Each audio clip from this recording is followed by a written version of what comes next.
What is up, y'all? It's Ben from Ben Wallace Knives. Today we're going to be putting a handle on this little pocket knife I've been working on. Okay, so I have this old piece of oak that came off some siding. You can see there's a groove in there. I'm going to actually use that for a handle on this knife. So what we're first going to do is measure the approximate amount of material we want. And so I'm looking probably about 3.5 inches for each scale. So in total that's going to be 7 inches of material. So I'm just going to mark off here and then measure 6, extra inch, 7. And these can be rough estimates as they're not going to affect anything. Now that we do that, we're going to cut this down, put it in a jig, and grind it flat.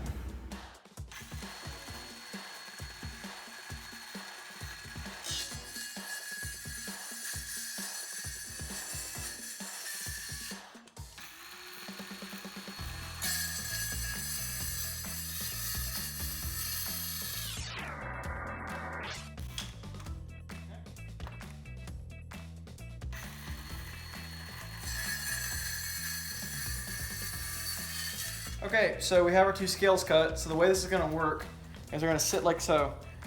The blade's going to sit in here, and they're going to clamp on top, and there's going to be a pin through that hole right there. So the next step in this is going to be to get my router, and I'm going to flatten out all of this. Okay, so I have both the scales in this clamp. What I'm going to do, I'm going to slide it underneath here, and I've built this jig to help me flatten out stock, and I'm going to use my router right here to flatten it all out. So let's get into that.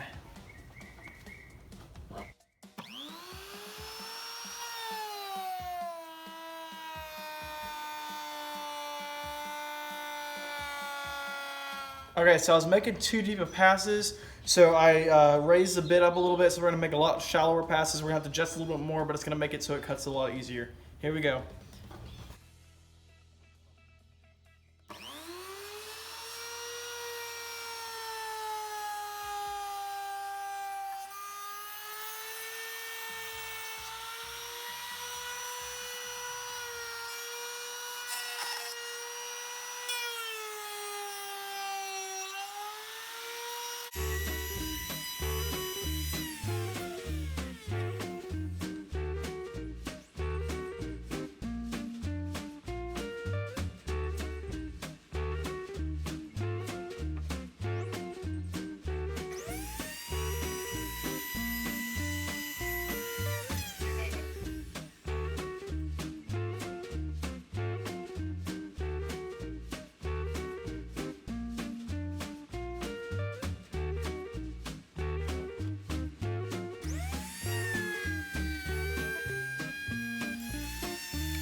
Okay, the scales are pretty much done. Our next step is going to be using a belt sander to get this edge off, so that way we can set the knife on and glue it down. Okay, so I still have these 2 ridges, so I have an 80 grit belt on my sander, and I'm going to sand them all off. Here we go.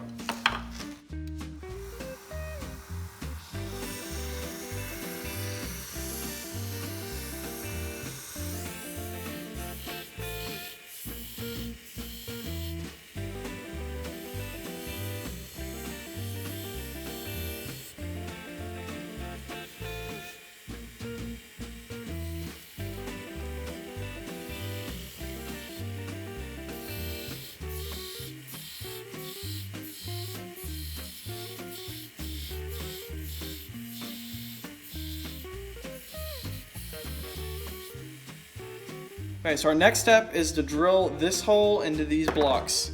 So how I'm going to do that is a little trick. I have a piece of masking tape, and I'm going to put that on the blade. and then another piece on the wood block. So now, instead of having a clamp, I can use super glue. Put a little bit on the end.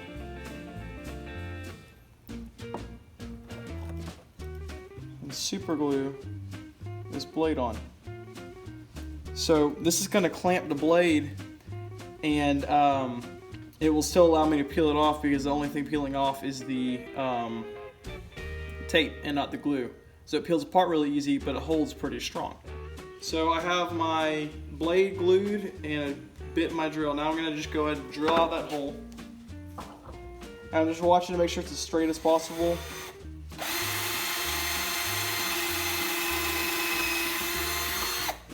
So now I'm through. I'm going to do the same thing on the other side of the blade. Okay, there's a brass pin driven into the scale. The blade is going to slide in right through the hole, and then this third scale right here is going to go on top of that. Right now I'm about to mix up some epoxy to hold it all together. So you just take your resin and hardener, and I don't actually measure my epoxy, I just kind of pour even circles of it. It's a nice amount going. Looks enough for the resin, and enough for the hardener. So now they're even. I like using a clothespin to mix just because it's flat and easy to use. So I'm just going to mix it all together like so.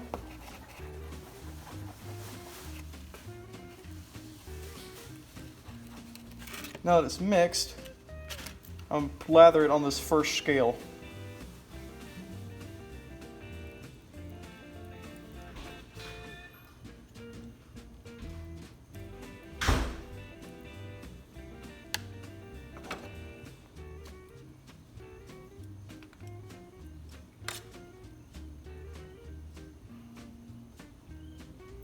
So then I'm going to press it down and kind of get it onto the scale nice and well. Hold it down, make sure it's not moving, and then lather the steel now. So you want to make sure to get the entire blade coated in epoxy because you want a good tight finish. So I'm just going to kind of wipe off my fingers, line this hole up. It's going to take some tapping for my hammer.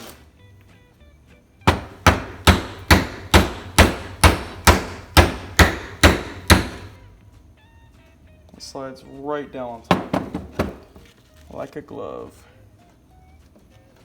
So now I'm going to line this up with the blade, get it so it stops moving, and then clamp it together. When you clamp together, you're going to want to use at least 2 clamps, if not more, because you want to make sure this is held as tight as possible. Luckily, this is 5-minute epoxy, so it sets quick, but at the same time, that means you have to get it clamped quick, or else you won't get a good bond.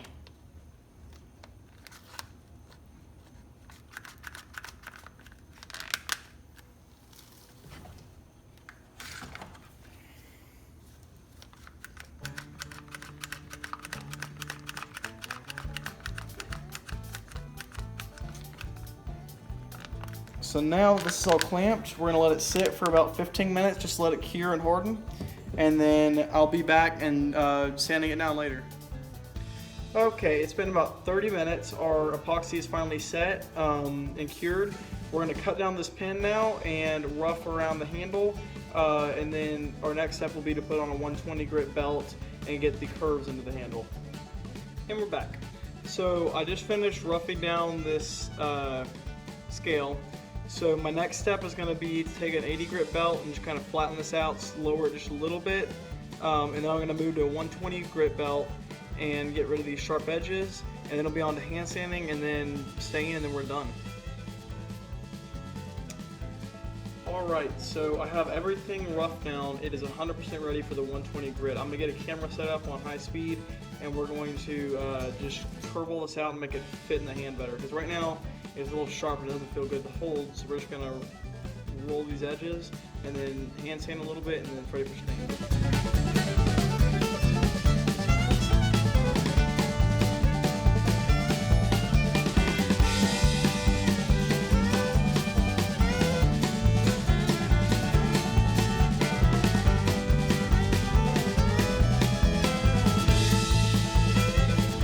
Okay, so I have the curvature of the handle roughed out. Now it's time to clamp it in the vise and hand sand to prepare for staining.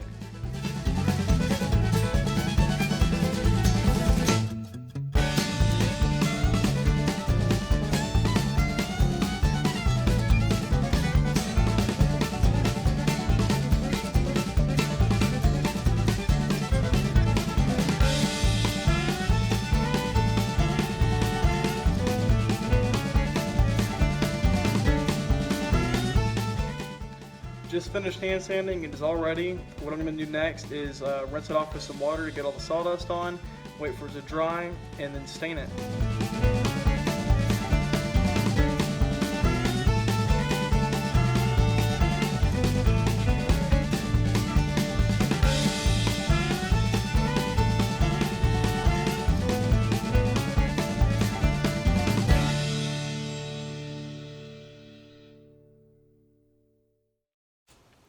So I finally finished staining the blade. I just need to pull off the tape and then rub some Goo Gone on it to get the stickiness off, but it looks beautiful.